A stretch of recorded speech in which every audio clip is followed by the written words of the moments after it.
Well, yesterday morning's horrific attack on Jews attending a synagogue in Manchester has sent shockwaves across the country and across the world. And unsurprisingly, public anger in the UK is growing. Now, the alleged attacker, 35-year-old Jihad al-Shami, entered the UK from Syria as a young child before being granted British citizenship, aged just 16. Now, many would argue that he should never have been here in the first place, and he's not the only one. Just look at a string of Islamist terrorist atrocities in this country. The 2021 Liverpool terrorist, born in Iraq. The 2021 terrorist who assassinated Sir David Ames, his parents were from Somalia. The 2020 Reading terrorist, born in Libya. The 2020 Streatham terrorist, his parents came from Sri Lanka. The 2019 London Bridge terrorist, his parents came from Pakistan. The 2017 Manchester MEN terrorist, his parents came from Libya.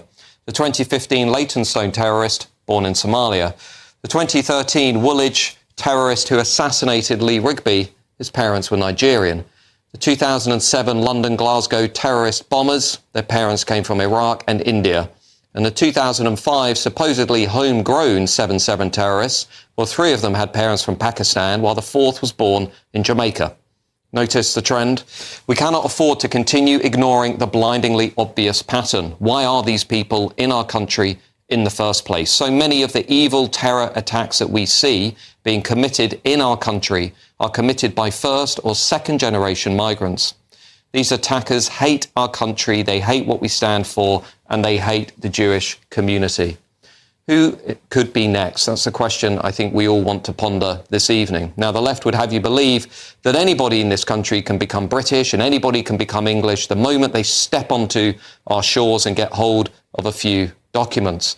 But as the respected writer Gareth Jones argues in his book, The Culture Transplant, what we've actually been doing in this country and across the West is importing people from radically different cultures who retain the beliefs, the attitudes, the cultural practices, and yes, the propensity for violence from their home countries. Isn't this why we also had to deal with the rape gang scandal in this country? Because we had imported masses of people from rural Pakistan, where clan-based networks and the abuse of people who are non-Muslim is considered acceptable. Sadly, this is now being compounded by our insane open borders policy. Under Keir Starmer and the Labour government in the last week alone, we've imported another 2,000 illegal migrants from God knows where, who think who knows what. More than 800 arrived within 24 hours last Saturday, nearly 200,000 since 2018. We don't know who they are, we don't know where they're from, and we don't know what they believe. Why on earth is the government doing this to our own people? Almost every terrorist attack now is a reminder of this fact, that we are importing people who hate who we are, who cling to totally different cultures, identities and outlooks, all of which is making our own culture, identity and social cohesion harder to maintain. All of those inherited cultures, all of those traditions, all of those views and attitudes are passed down from one generation to the next. We can either keep ignoring this awkward reality or we can do something about it, which would mean radically reshaping our country and its future around people who have deep roots and ties to this country, who are genuinely integrating, who are calling time on mass uncontrolled immigration and who are doing whatever is required to fix our borders.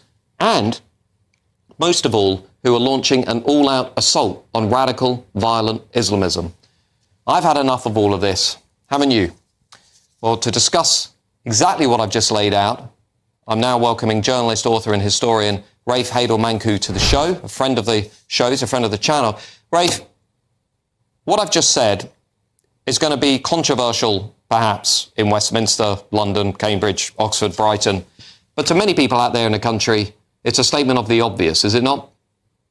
Exactly. And I'm so pleased that you did that opening monologue, because I actually was going to say just the same thing, because actually linking the terror activities, all the major terror activities, or most of them that we can name, and as you have named, including Sir David Amos and so forth, are linked to our asylum and our immigration system.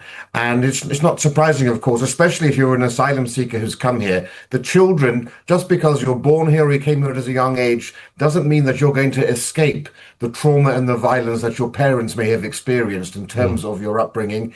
We know that they're more prone to violence and to terrorist activities than you would find from the native homegrown population. And of course, they bring their culture with them. I mean, look, for heaven's sake, there are English communities in Dubai that naturally carry on British traditions, and in Spain and in the south of France. It's not racist. It's very much part of the human condition to retain the character, the traditions, and the religion and others of your homeland. There is a fundamental issue here that we are too afraid to discuss. There are almost 45,000 people on the MI5 terror watch list. Over 90% of them are Muslim, huge number of whom are actually first generation or second generation British Muslims. That's 1 in 100 people. To put that into context, that's larger than the size of Hamas on October the 7th when they launched their attack on Israel. That's larger than the size of ISIS's forces in Iraq in 2014 when they launched their terrible attack there. It's half the size of the current full-time serving British Army. These are shocking statistics. And as the Islamic population grows, it's only going to get larger. Added to that, of course, 9% of Muslims in this country have admitted to being jihadis or supporting terrorism. That's around 350 to 400,000 people. It's forecast that in the next 25 years, the Muslim population of this country will double or treble. So yes, it is of course true that the majority of Muslims in this country are very well adjusted and integrated into our society, and that should be celebrated. But the reality is, it's not a fringe minority that express these extremist views, as many on the left and in the media and political class would have you believe. It's a very sizable majority.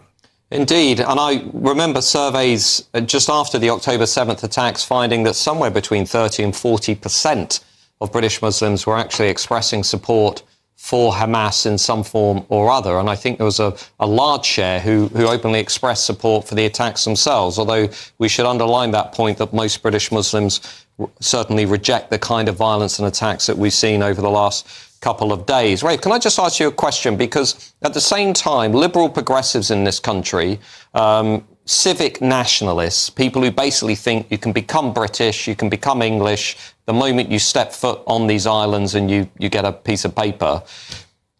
I have always thought that is hopelessly unrealistic and adrift from what it actually takes to build a cohesive, high-trust nation where people are willing to support their strangers and they won't commit acts against that country. And the reason I just read out that list is because I think we have lots of people who can really only trace their roots back in this country maybe a few years, maybe one generation at most.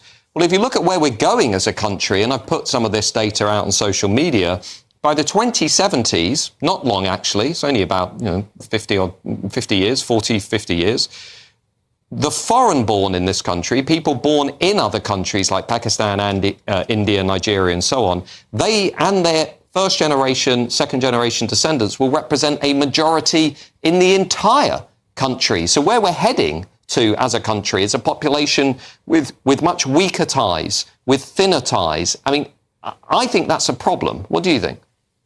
Yes, the fundamental question is, at what point does Britain stop being British? If it's only 40% white British, is it still Britain? And what are the common connections? What are the common bonds that unite a nation? Normally it's sporting events, it's music, it's culture, it's things like the monarchy and our institutions, it's pride in our history and our heroes.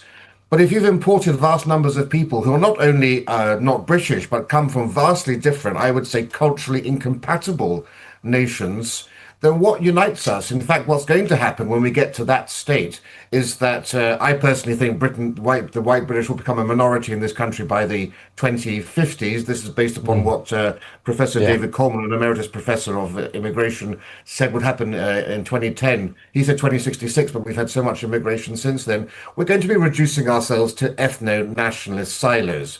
We're already seeing it with white flights, where, of course, one of the reasons property prices are increasing so much in the southwest is because of this exodus of white British people away from the cities. So this segregation is already happening. So this, this is the dark side of diversity. And as we know full well from all of the sociological studies, Muslims who live in segregated communities are more than twice as likely to become extremists. And these segregated communities often act like petri dishes for the cultivation of cultural practices that should be abhorrent to Western civilization. Acid attacks, honor killings, the rape gangs, and so forth.